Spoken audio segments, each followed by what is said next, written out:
masyarakat kalau ada, nanti sekali lagi Jaksa Agung meminta kalau ada masyarakat terkait dengan tindakan tercela dari aparat pendukung kejaksaan, mohon dilaporkan. Kita tidak akan mendiam, akan segera kita tindaki. Pengawasan melekat terhadap penanganan setiap perkara dan pelayanan hukum yang berintegritas dan profesional. Kita akan selalu konsisten menekankan bahwa setiap insan adiaksa wajib menjunjung tinggi nilai-nilai integritas, profesionalisme, dan akuntabilitas. Apabila terdapat oknum yang mencederai kepercayaan publik, maka akan ditindak tegas sesuai dengan peraturan undang-undang yang berlaku. Demikian. Pak, izin Pak untuk yang kasih akun KSU itu Pak, itu mungkin bisa dijelaskan Pak terkait proses penangkapannya seperti apa dan itu penangkapannya di mana Pak. Dan yang kedua, kan waktu itu diduga bahwa yang bersangkutan itu berupayakan diri dari operasi tangkap tangan KPK. Dijelaskan nggak Pak terkait alasan yang bersangkutan itu melarikan diri? Menurut tim dari tim yang menangani saudara TFF tersebut bahwa yang bersangkutan ketakutan pada saat mau ditangkap karena dia bersangkutan tidak pasti apakah itu dari petugas KPK atau siapa, dia nggak ngerti, menghindar seperti itu. Proses penangkapannya sendiri di mana ya Pak? Seperti apa sih? Di daerah sana, daerah di mana? Kalimantan Selatan juga. Itu di rumah yang bersangkutan atau di mana? Di tempat lain. Ditangkapnya hari apa Pak? Hari kemarin, kalau nggak salah hari kemarin langsung dibawa diserahkan. Ya hari Minggu. Enggak ada. Kalau pengakuan yang bersangkutan enggak, tapi kan itu nanti diperiksa. Itu kan OTT-nya hari Kamis Pak, ditangkap hari Minggu. Nah selama Kamis sampai dengan Minggu itu Ya itulah setelah koordinasi kita dicari oleh tim dan ditangkap sudah. Pengakuannya dia kabur kemana Pak selama 4 hari itu? Saya belum terlalu mendalam, nanti kita bicara. Katanya sempat lari ke hutan itu Pak. Oh enggak tahu. Sempat melarikan diri aja. dia ditangkap atau menyerahkan diri Pak? Yang jelas sudah diamankan, tapi yang bersangkutan saat sudah menyerahkan diri yang cerita aja. Tapi yang jelas berada di tempat lain, tidak Ada pihak di yang coba membantu yang bersangkutan? Nggak ada. Nggak ada. Status dari jaksa yang di Hulu Sungai Utara ini udah dicopot dari status PNS atau bagaimana? Ketika yang bersangkutan tanpa langsung, kami menonaktifkan dari jabatannya secara otomatis kebijakan Pak Jaksa Agung. Yang kedua, diberhentikan sementara sampai menunggu putusan pengadilan yang berkekuatan hukum tetap. Pak, untuk Kajari Bekasi, Pak Edi Suparman bagaimana perkembangannya, Pak? Nggak ada. Yang sampai saat ini kan rumahnya sudah disegel oleh KPK. Oh, nggak ada. Hah? Nggak ada. Nggak ada. Nggak ada itu. Kan dicabut kan, nggak ada. Udah dibuka kembali, Pak? Udah, nggak ada. Silakan ditanya ke KPK. Kan kemarin OTT KPK hanya menetapkan itu aja ke Bupati dan kawan-kawan. Pak, Oke. terkait OTT di Banten, KPK mengatakan kejaksaan dulu mengeluarkan sprindik. Boleh kita tahu tanggal berapa sprindik ini dikeluarkan oleh Kami keluarkan tanggal 17 17 ya, Desember. Desember. Ya. Kasus lain, Pak. Besok Nadiem bersedia datang ya, Pak? Pengadilan, Pak?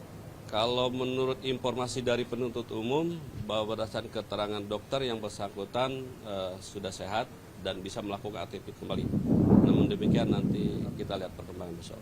Pak, terkait yang jaksa yang di Bangka tadi Pak yang ditetapkan sebagai tersangka itu kasusnya terkait penerimaan uang kan Pak ya? Itu kaitannya penerimaan uang apa itu Pak? Dalam penanganan perkara Basnas. Tahun berapa? Pada saat yang bersangkutan menjabat Kepala Kejaksaan Negeri Nrekang. Kami mendapatkan laporan pengaduan, kita segera tindak lanjuti, tim intelijen langsung turun.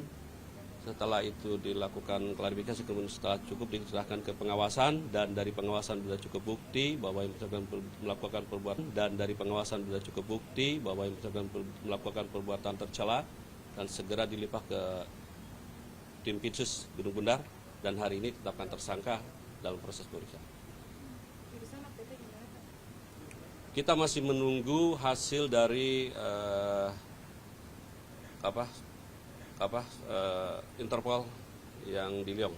Kalau dari sini kan sudah diteruskan. Ada target nggak sih? Kan ini proses sidangnya juga. Kita sedang mengkaji nanti dengan jalur hukum yang lain. Nanti kita nanti kita kaji dulu. Tapi sementara kita menunggu dulu dari permohonan red notice kita ke Interpol. Pak, satu lagi Pak. Terkait investasi Google ke Gojek itu kan disebut tuh di dakwaan Pak, itu sebenarnya kelanjutan pengusutannya gimana Pak? Itu masih didalami oleh tim teman-teman dari penyelidik di Gedung Bundar ya. Pak, sisa penggantian kerugian negara pemberian fasilitas ekspor yang kemarin kan 13,2, tersisa 4 triliun ini kapan dikembalikan lagi Pak? Apanya? Yang sisa pemberian fasilitas ekspor kemarin, yang 4 triliun lagi dari 13,2 triliun itu, Oh, yang belum dibayarkan. yang belum dibayarkan kapan rencananya Pak? Sedang dalam penagihan. Nanti kita lihat dalam waktu dekat. Oh, yang belum dibayarkan. Yang belum dibayarkan kapan rencananya Pak? Sedang dalam penagihan. Nanti kita lihat dalam waktu dekat kita soliditas dan lakukan penegakan hukum dengan benar, dengan adil, sesuai hukum acara dan tidak menzolimi, menjaga integritas dan menjaga marwah institusi keluarga. Mika. Bapak penegasan lagi Pak soal kasih datum tadi Pak, dia yang langsung datang ke pihak kejaksaan atau pihak kejaksaan yang langsung? Kejaksaan yang mengamankan. Berarti kejaksaan yang langsung. Ada lagi? Cukup? Yang sementara Pak. Langsung diberhentikan. Saat ini nanti langsung diberhentikan. Saat ini dalam pemeriksaan di Gedung Bundar. Sekarang Ya. Hari ini pagi ini diperiksa setelah selesai dari pengawasan diperiksa oleh Pinsus langsung. hanya baru satu tersangka ya Pak? Sudah ada yang bersama-sama inisial SL. Sebagai apa dia Pak? Sebagai tersangka juga. Maksudnya Menerima. atribusinya Dia menerima bersama-sama. Ada lagi? jaksa. Bukan. Oke. Sementara itu ya. Cukup. Terima kasih banyak ya. Dan kemudian tim intelijen menelusuri laporan pengenalan dan diterus di sudah harinya kemudian setelah cukup ada indikasi diserahkan pengawasan di dalamnya oleh Gedung Bundar diserahkan. Begitupun pada Banten, kenapa kita sudah menetapkan, cuman kita kan bertahap, kita nggak serta-merta. Hukum acara harus dilakukan. Oh, berarti kasus Basnas ini udah di penuntutan gitu? Belum dalam tahap penyidikan.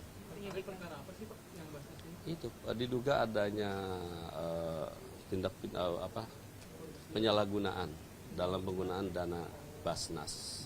Berapa tuh Pak? Ya tidak tahu pastinya saya, cuman yang jelas hanya dalam penanganan perkaranya jaksa tidak profesional. Tempusnya berapa? Lupa lagi saya nanti ya. Pak yang SL ini atau Nanti kita tunggu aja hasil, kan sekarang lagi diperiksa nanti. Berarti baru 2 aja Pak yang terkait ini penerimaan uang ini? Ya, karena laporannya itu berarti lokusnya di Nrekang itu? di Nrekang.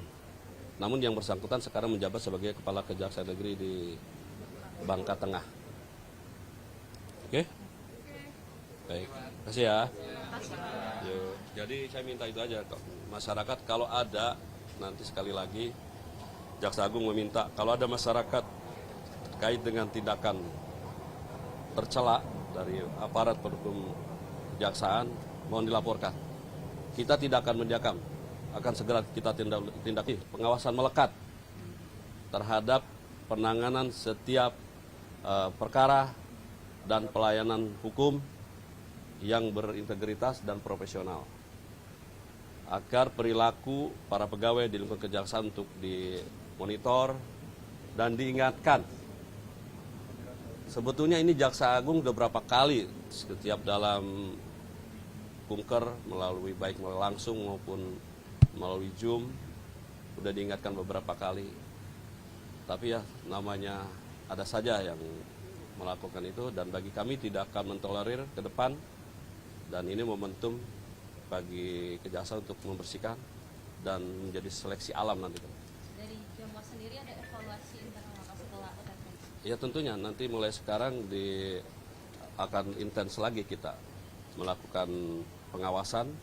Tidak hanya pengawasan dari Kejaksaan Agung, dari tim pengawas, tetapi pengawasan kan di daerah juga ada Kejaksaan Tinggi, ada Aswas, dan juga kita meminta jajaran intelijen untuk memasang menjadi telinganya Adiaksa.